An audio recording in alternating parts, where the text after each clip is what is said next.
What is going on, everybody? Week off for me last week, but we are back for the Unreasonable Odds podcast. I'm Julian Edlow, and you may recognize, if you're watching, our guest who came on, and we had a very good March Madness. Nick Greely, you can find him on Twitter at Turnstone Capper. Nick's now here to cover some NBA playoffs with us. Nick, how you doing, man? Doing great, Julian. How are you doing this afternoon? I'm doing well. It's Thursday afternoon at noon on the East Coast as we record this. I'm doing well, but I do have some money tied up in the Lakers, and I'm getting extremely nervous. So even though that's the later game, that's where I want to start this one off. I've never seen, you tell me if I'm wrong, I've never seen a series line swing like this in a series, because the Lakers were, minus 150, minus 160, minus 170 favorites, kind of moving around in the series as the road team, but we kind of knew that. And we almost expected the Lakers to lose game one, and they did just that. It was baked into that line. They were road underdogs and then road favorites in game two, coming right back. We know how these LeBron teams operate. Everything went to script. Lakers took game two on the road, game three at home. Now they're minus 800, minus 900 series favorites. They're going to win game four at home and eventually close this out, no matter however many games it takes. Then Anthony Davis gets injured. Then the Lakers get blown off the floor and look miserable without him.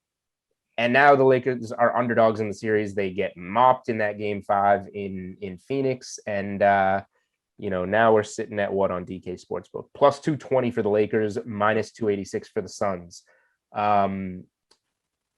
Just overall, your thoughts on the series so far before we even touch on the games or the series lines, and what do you think going into game six about Davis's status, and how do you feel if he does or doesn't play? Right.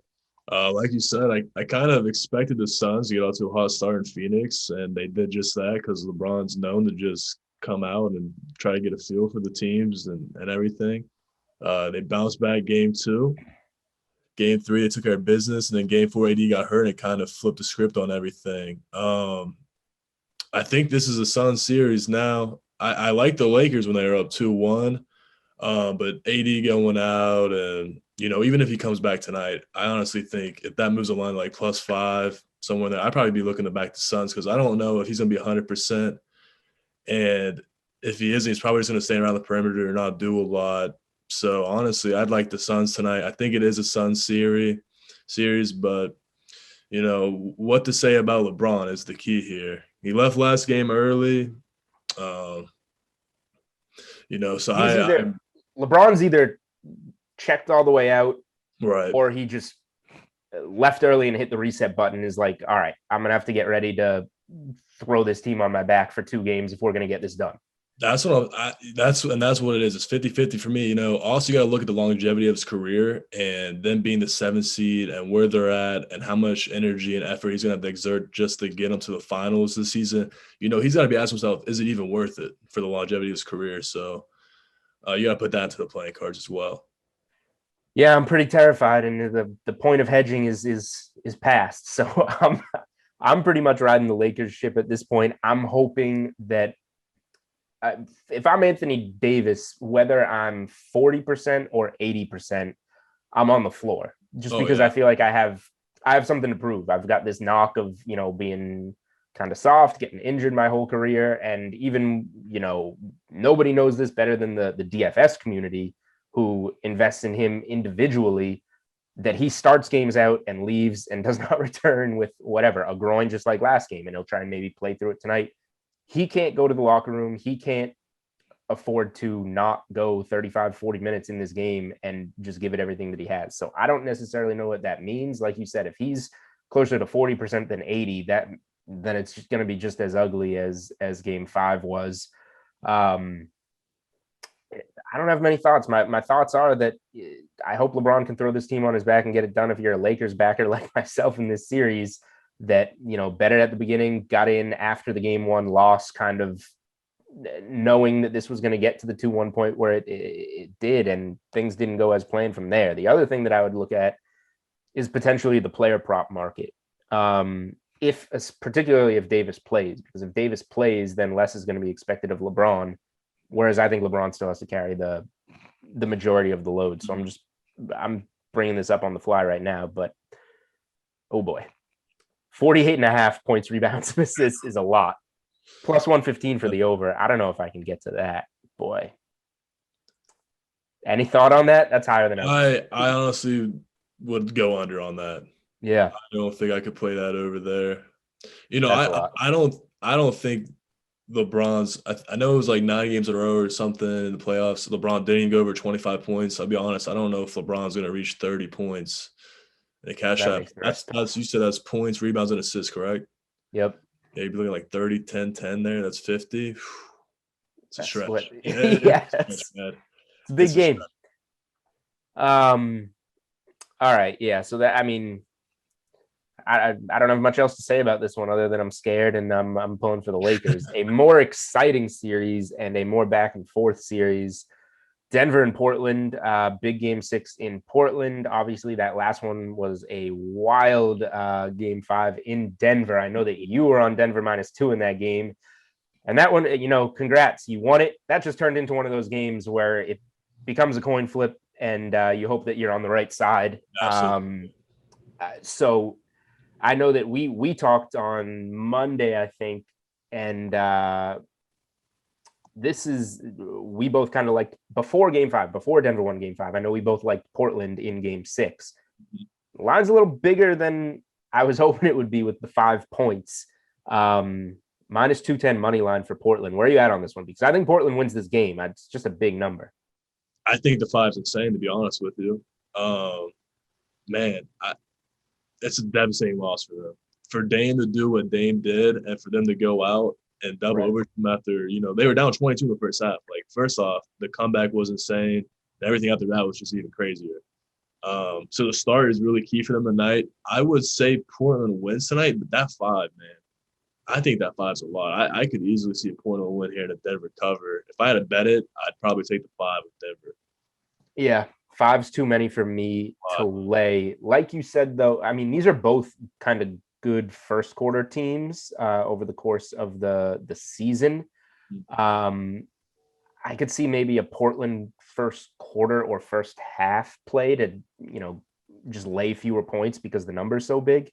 Right. Yeah, Portland's it all translates in my opinion. Portland starts out hot and they get going early, then it probably carries over. They probably win this game in the second half. They're probably close to the cover. So like you said, getting a shorter number earlier on, first quarter, first half, that's probably the better look. Series wise, I mean, it's easier to lean Denver right now, even if we don't like them outright tonight, just because you got the game 7 at home in your back pocket. And it's always tough to go against a team that has that.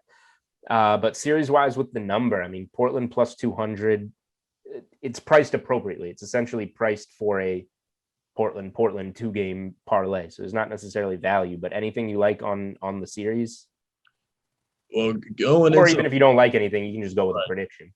Going into last game, I think Portland was the favorite, like -130 to win the series. And I didn't really agree with that, considering Denver still had 2 games at home. I don't think there's a lot of value on Portland here.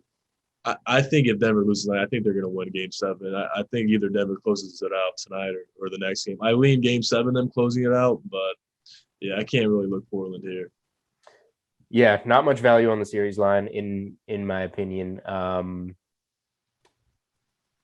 So this, I mean, I wouldn't say this is as much of a prop game, but one thing that I do want to bring up is fading, when role players play well and their prop just continues to rise, finding the right time to fade them. So it's tough because Denver doesn't have many guards, but like Austin Rivers, another, big game, 10.5 points. Like, I don't know, he's going to kind of bust eventually, but it's tough when a guy gets that many minutes to say they're not going to get to double-digit points. Yeah, give credit where credit's due, man. Rivers has been hooping. He's been playing great. He made some clutch shots down the stretch. Knicks could have used him. Yeah, the Knicks definitely could have used his playmaking ability. I would say, yeah, I'd probably go over on 10.5. That feels kind of low to me, honestly. Yeah, I don't. This is a tough prop game. So, all right, I mean, that covers the Thursday slate. You seem to lean we will see a game 7 in Denver. We will not see a game 7 in Phoenix. Is there anything you want to get? Is there anything that you're loading up on for Thursday night that you wanna bring up, or do you want to just move on to the rest of the series? Probably just move on the rest of the series. I thought tonight was we have two hard games on our hands tonight. Lock and happy, questions up in the air about AD, and then how are the Blazers going to bounce back? I say tonight's a pretty good pass. Lean Nuggets +5, and probably lean Suns shutting out Lakers tonight. All right, there you go. This is a series that we were talking about where we said maybe the road game could win every game in this series. And here we are 5 games in, and a home team is yet to win a game.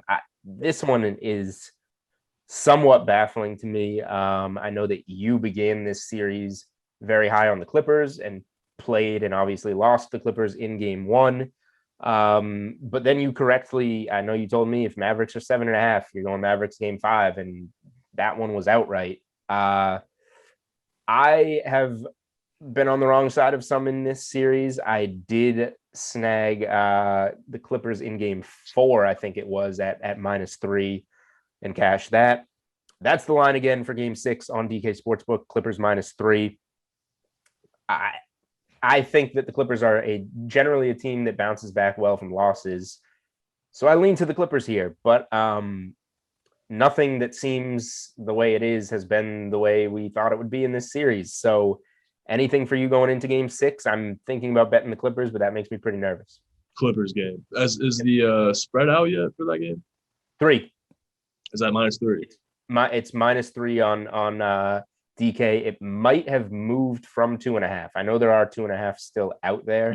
Yeah, that DraftKings is getting my money because I would have to play Clippers in this spot. In my opinion, like we saw when they were down 2-0 and they went to Dallas, they played much better. It's like when the pressure is on them to win the game, like they just it's so funny to me watching them play, man. Like last night they were up 75-73, and then just like that, Mavericks 89-75 going into the fourth.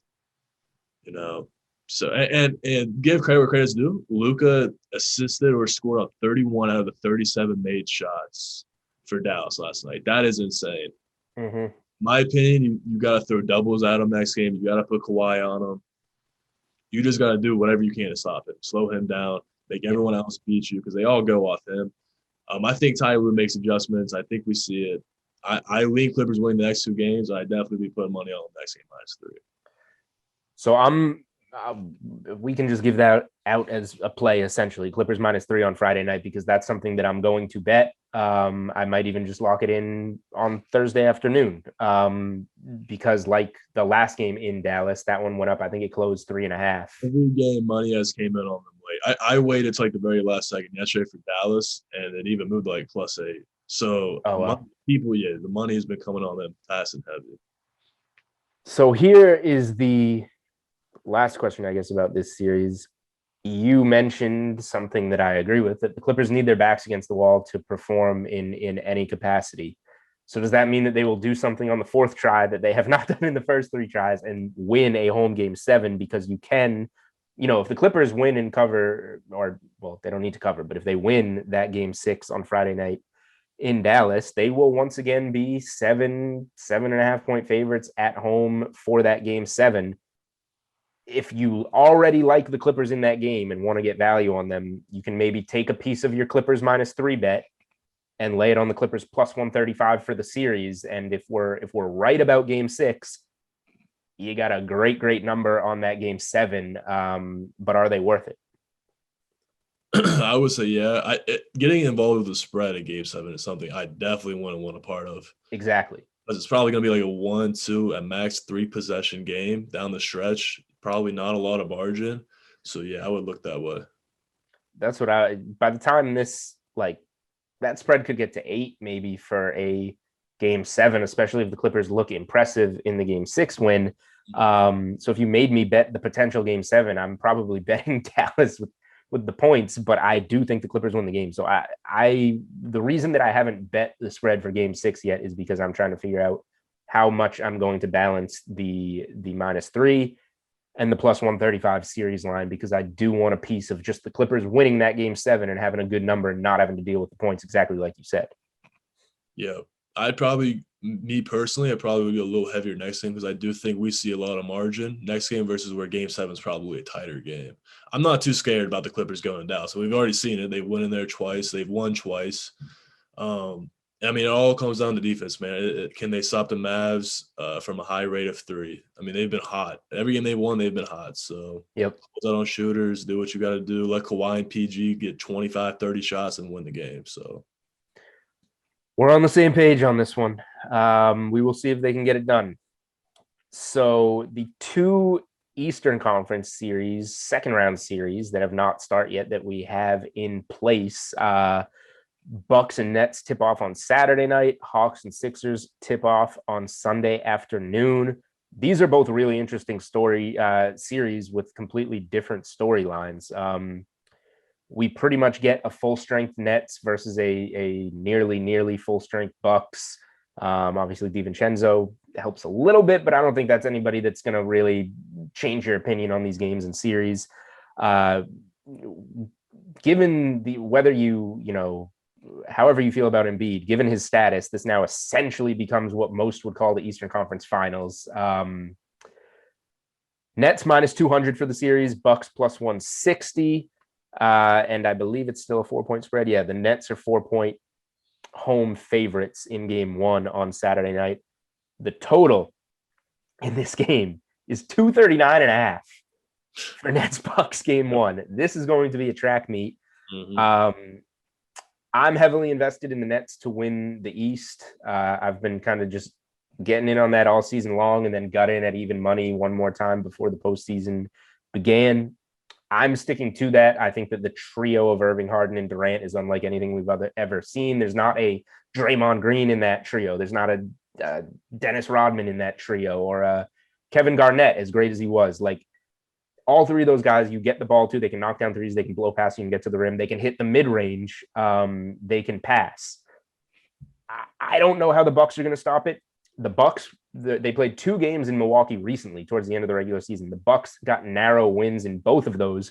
However, James Harden did not play in either of those games, and that is you can't even count them, in my opinion.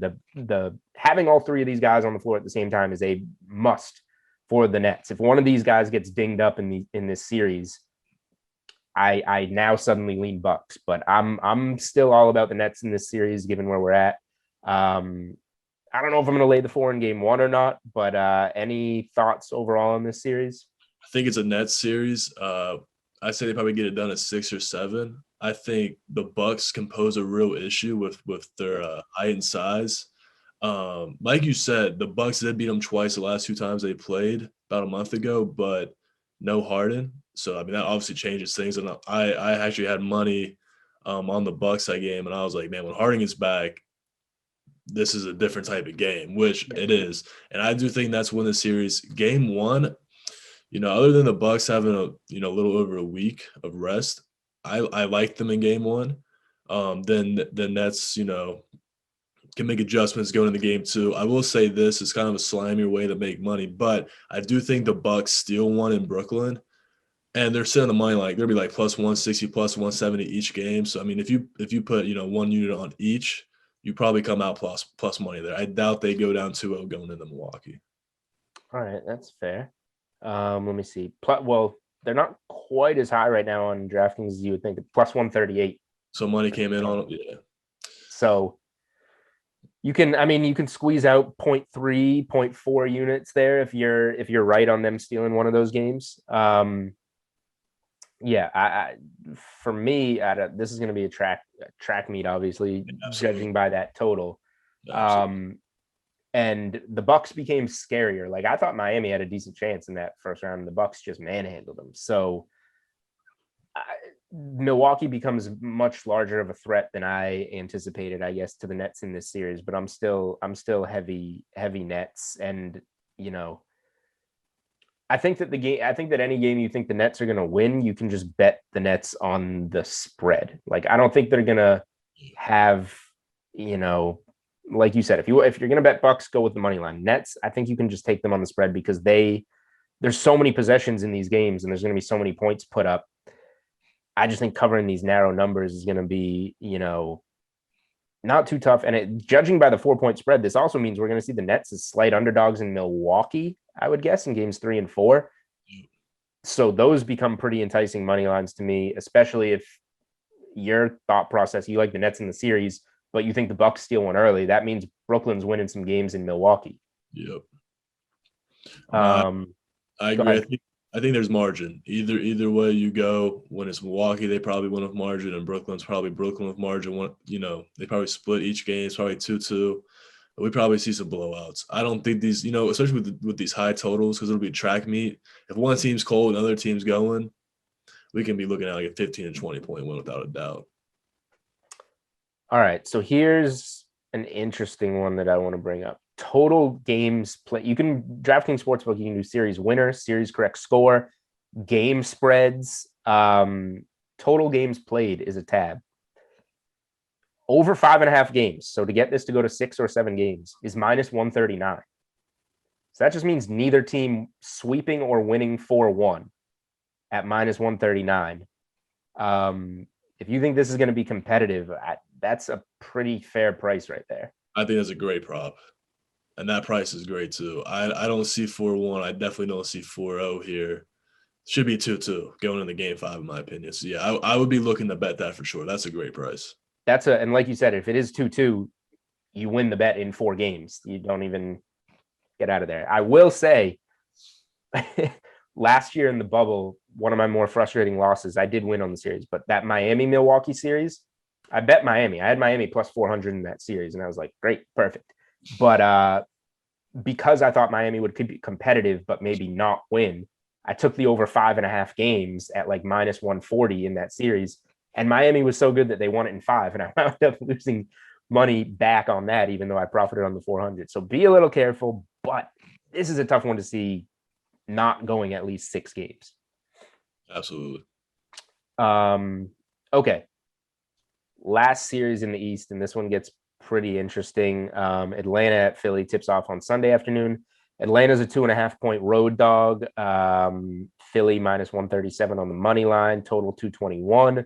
The series line has already, Hawks have been taking some money. It was plus 165, and now it's plus 155.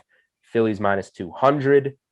In terms of the game spread, like you can get, I'm trying to find the most fairly priced one. Like you can get the Hawks plus 1.5 games at minus 129. You can get Philly minus 1.5 games at even money. I like betting the Hawks at plus 155 in this series. And the reason why is because Joel Embiid torn meniscus is not day to day. That is more of a week to week, and that gives Atlanta time to steal one of these games in Philly. I would be shocked if this isn't 1-1 coming out of Philly. And then who knows if Embiid plays, and if he does, what percentage he's at. And the Hawks looked fantastic beating the Knicks. The Knicks did not look good. Knicks looked awful, but the Hawks looked good. I like them in this series because I don't think Joel Embiid is going to be there. That's the bottom line. Yeah. Watching every Knicks Hawks game and then watching the 76ers versus Wizards with Embiid, I said, man, the gap of these teams is huge. And I'd be looking at like probably a gentleman's sweep of 4-1. You take Embiid out of the photo or out of the picture, and man, this team is a lot worse. And the Hawks are just rolling with confidence. We saw Trae Young last night go for 30 plus. The whole team's feeding off that. And, they actually match up really well at every position, especially without Embiid. So I think the Hawks are going to be, pretty competitive in this series as long as Embiid's not in there. And, how healthy is he going to be? Because the meniscus tear is not something to take lightly. So like you said, without Embiid in there, I got to be looking at the Hawks here plus 1.5 games. Probably a pretty good bet. They probably steal one at Philadelphia, and then they carry the momentum into the A and probably go 1-1 or 2-0 even. So a similar prop, the over 5.5 games, if we think this one could go to 6-7, minus 143. So I can't believe this one is priced a little bit higher. That's shocking to me. This one, I'm not even close to as confident in this one. So for it to be minus 143 versus minus 139, that's shocking to me. That's what I'm saying. People think that So that indicates that Philly and Atlanta should be a closer series than Milwaukee, Brooklyn. Go figure. But they're priced similarly. Right. Any feels for, so it sounds like you might be going Bucks money line game one. I'll be on them 2 units for the spread. I won't be touching them, but I do like them outright. I don't really bet a whole lot of underdogs. That's just not really what I do. I just take spreads, just add a little more units to it. Yep. But yeah, I definitely think they're gonna win out. I think they're gonna win outright game one. I think they're gonna cover it for certain. So, and then so for Sunday, I don't think I'm gonna have anything on the spread. Game one, Milwaukee, Brooklyn. I'll be, I guess, cheering for the Nets, but I won't be surprised if they don't get that one, which is why you're on the Bucks. I'm gonna bet Atlanta game one, most likely on the money line. I just think they're rolling right now, and Philly has much more to be concerned about. And if you're going to bet some on the series, that's great, but we could see Embiid at some point. It's very unlikely that we see Embiid on Sunday, given the status of his knee. So I think the Hawks to steal game one on the road here is probably will be the same size play for me as the Clippers in game 6 against Dallas. yeah, I agree with you. I probably won't be betting the Hawks, until I see the status of Embiid and everything like that. But I would lean Hawks game one as well. I just think they keep that momentum going. Trey's confident, the team's confident, they match up great. Philly's, in the back of their head, they gotta be thinking, when we get Embiid back. So let's put that. I don't even know. I don't even have the word in my head, but let's put that out there right now. The Hawks are not a bet until Joel Embiid is out. Once I get that news, I will immediately go bet the Hawks, though. Okay. So that's the plan there.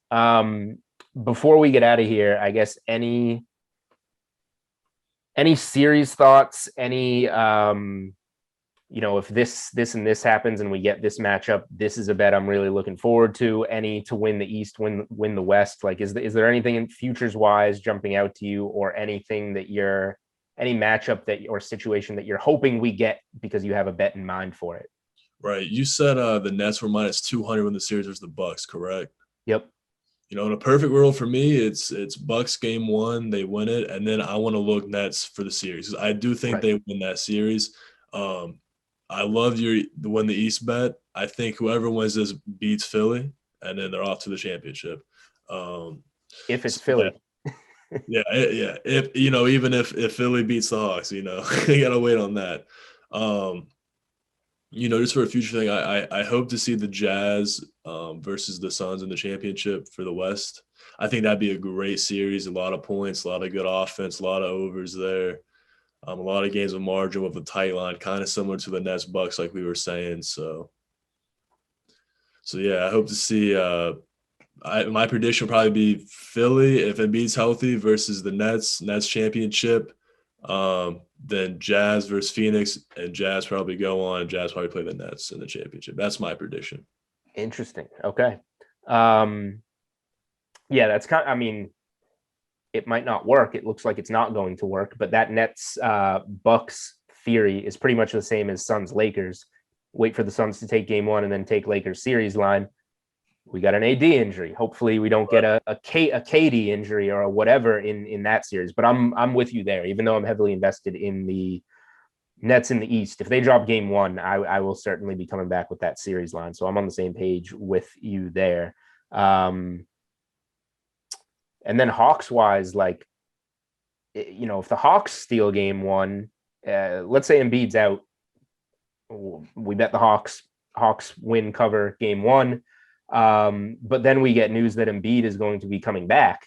Now you can start to take a look at a Sixer series line, which once you get news like that will move quickly. But if you act on that news, if Embiid comes back and looks decent, and Atlanta has a lead in that series, even if it's later in the series, Atlanta's up 2-1 in the series, let's say, and we get Embiid coming back, that's something that I'll be looking for to maybe get a live Sixers series line if Embiid comes back with any kind of time for Philly to have hope if they do trail.